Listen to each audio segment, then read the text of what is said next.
Hello student, class 10th। इस video में हम आप लोगों के लिए समीकरण के चैप्टर में से कुछ महत्वपूर्ण प्रश्नों को हल कर रहे हैं। उनको आप लोग देखिए और समझिए। ये सारे 4 क्वेश्चंस हैं, सभी का हल हम प्रतिस्थापन विधि के द्वारा करने चल रहे हैं। जैसे क्वेश्चन नंबर 1 का पहला पार्ट है, समीकरण 1 है s - t = 3 और s/3 + t/2 = 6। ये दूसरा समीकरण है। इसे हमें प्रतिस्थापन विधि से हल करना है। प्रतिस्थापन विधि से हल करने के लिए या तो यस का मान टी के शब्दों में अथवा टी का मान यस के शब्दों में किसी समीकरण से किसी दूसरे समीकरण में प्रतिस्थापित करना पड़ता है। अब यहाँ पर हम समीकरण 1 से यस का मान टी उधर जाएगा प्लस हो जाएगा, तो यस बराबर टी + 3 समीकरण 2 में प्रतिस्थापित करेंगे। समीकरण 2 में यहाँ यस के स्थान पर यस टी + 3 रख देंगे, तो हमें जो प्राप्त होगा वो हो रहा है t + 3/3 + t/2 = 6। ठीक है। अब इसको त्रिया गुणा करोगे, क्रॉस मल्टीप्लिकेशन, तो 2 इंटू ब्रैकेट में t + 3 और 3 से t में गुणा होगा +3 इंटू t/3 इंटू 2 6 = 6 मिला। ब्रैकेट तोड़ोगे तो 2t + 6 प्लस ये 3t, ये 6 से 6 में गुणा हो जाएगा, त्रिया गुणा 6 छंग 36। अब टी जोड़ेंगे तो 3t and 2t 5t बराबर 36 से 6 उधर गया घट गया, 36 - 6, 36 में 6 घटा 30 मिला, तो t बराबर हमें मिला 30/5, 5 छंग 30, t की वैल्यू हमें मिल गई 6। ठीक है। अब t बराबर 6 समीकरण यहाँ 1 में रख देंगे, जहाँ t है, t के स्थान पर t का मान 6 रखेंगे समीकरण 1 में, तो t बराबर 6 समीकरण 1 में प्रतिस्थापित करने पर तो हमें मिला s - 6 = 3। जहाँ t है वहाँ 6 हो गया, तो s - 6 = 3 मिला। 6 उधर पक्षांतर कर देंगे तो इसका जो चिन्ह ऋण है धन हो जाएगा, तो s बराबर 3 + 6 = 9। तो हमें जो वैल्यूज मिल रहे हैं s और t के, s = 9 एंड t = 6। तो इस तरह से इस क्वेश्चन का यह पहला पार्ट प्रतिस्थापन विधि से हल किया गया। अब चलिए दूसरे पार्ट को देखते हैं। दूसरा पार्ट है, ये पहला समीकरण दे रहा है 0.2x + 0.3y = 1.3। दूसरा समीकरण दे रहा है 0.4x + 0.5y = 2.3। तो उसी तरह से समीकरण 1 से x का मान अथवा y का मान लेकर के 2 में प्रतिस्थापित कर देंगे। तो समीकरण 1 से x का मान 1.3, ये उधर जाएगा घट जाएगा, तो 1.3 - 0.3y। ये जो 0.2 लगा हुआ है x के साथ गुणांक, ये इसमें डिवाइड हो जाएगा, भाग हो जाएगा इससे, तो x का मान हमें मिला 1.3 ऋण 0.3y बटे 0.2। इसको हम समीकरण 3 ले रहे हैं इसे, तो x का यह मान समीकरण 2 में यहाँ पर प्रतिस्थापित कर देना है हमें।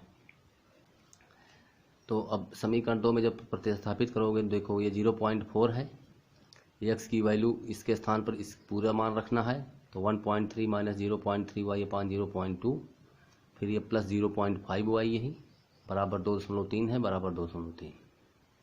अब 0.4 को 0.2 से काटेंगे तो मिलेगा 2, तो 2 ब्रैकेट में 1.3 - 0.3y + 0.5y = 2.3।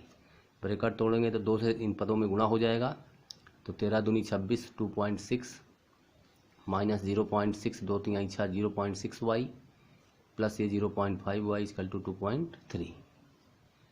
ठीक है। अब संख्या को एक तरफ कर रहे हैं, तो 2.6 से 2.3 इधर लाएंगे, माइनस हो जाएगा, घट जाएगा, बराबर 0.6y उधर गया प्लस में, ये उधर जाएगा माइनस में, तो घटने पर 0.3 = 0.1y, इसलिए y = 0.3 / 0.1 = 3। तो y का मान क्या मिला? 3 मिला। अब y बराबर 3, यानी y का यह मान समीकरण 3 में प्रतिस्थापित कर दीजिए। समीकरण 3 इसको माना गया था, यहाँ y का मान 3 रख देंगे यहीं पर। ठीक है ना। तो हमें x का मान मिल रहा है 1.3 - 0.3, 1.3 - 0.3 × 3, ये × 3 बटे 0.2। तो 1.3, 3 त्रिका 9, 0.95, 0.2, ये घटने पर हुआ 0.4। ठीक है, ये घटने पर हुआ 0.4 अपान 0.2, तो काटने पर 2 मिलेगा। तो हमें मिला x की वैल्यू 2 और y की वैल्यू 3।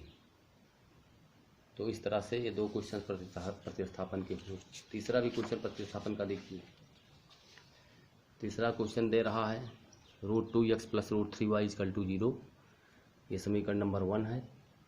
√3x - √8y = 0, ये समीकरण नंबर 2 है। अब समीकरण 1 से y = -√2x अपान √3, y का मान उधर ले जाओगे -√2x, वर्गमूल 3 से भाग हो जाएगा। अब y का यह मान समीकरण 2 में यहाँ पर रख देंगे y के स्थान पर। तो हमें मिला √3x - √8 -√2x अपान √3 = 0। अब एक त्रियक गुणा करोगे तो √3 × √3 3x, और 8 दूनी 16 माइनस माइनस का गुणा, √16x = 0। तो 3x + √16 का मतलब 4, 4x = 0, 4 3 7x = 0, या x = 0/7 = 0। तो x का मान हमें मिला 0। अब x = 0 यहाँ समीकरण 1 में रख देंगे इसमें। तो हमें मिला √2 इंटू, जहाँ x 0 रख देंगे तो √2 × 0 + √3y = 0। ये इससे 0 में गुणा होगा तो 0 मिलेगा। तो कुल मिला हमें √3y = 0, तो y = 0 अपान √3 = 0। तो इस तरह से x की वैल्यू 0 एंड y की वैल्यू 0 मिली। तो ये इसका आंसर हुआ। अब चलो अगला देख रहे हैं, लास्ट इक्वेशन। ये क्वेश्चन दिया है 3x/2 - 5y/3 = -2, समीकरण नंबर 1।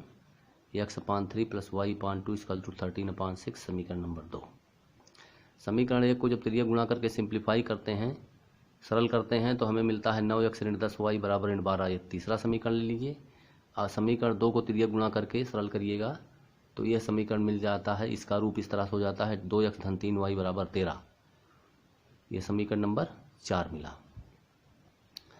अब इस समीकरण 3 से x का मान -10y उधर ले जाओगे तो धन 10y हो गया, 10y - 12, 9 से भाग हो जाएगा। तो x = 10y - 12/9 इस समीकरण 4 में प्रतिस्थापित कर देना है। तो जहाँ x है इसका इतना मान रखना है। तो हमें मिला 2 × 10y - 12/9 + 3y = 13। तो 2 से त्रियक गुणा हुआ, 2 दूना 2 दहम या 2 ब्रैकेट में 10y - 12, 9 × 27y, पूरे 9 = 13। ब्रैकेट तोड़ोगे तो 10 दूनी 20y - 2 ब्रह्म में 24 + 27y, 9 से इसमें गुणा होगा, 13 में 13 9 117, 20 और 27y 47y, 47y = 117। ये जो संख्या ऋण 24 है उस तरफ ले जाएंगे तो +24 हो जाएगी। 117 में +24 जोड़ेंगे 141 मिला। तो y = 141/47 = 3 मिला। ठीक, अब y का मान 3 यहाँ इस समीकरण में रख देंगे। इसमें जहाँ y है वहाँ 3 रख देंगे। तो x = 10y - 12/9 में y = 3 प्रतिस्थापित करने पर, तो x = 10 × 3 - 12/9, 10 × 30, 30 में 12 घटा 18/9 हो गया। ठीक है, 18/9, 18/9 मतलब 2 मिला।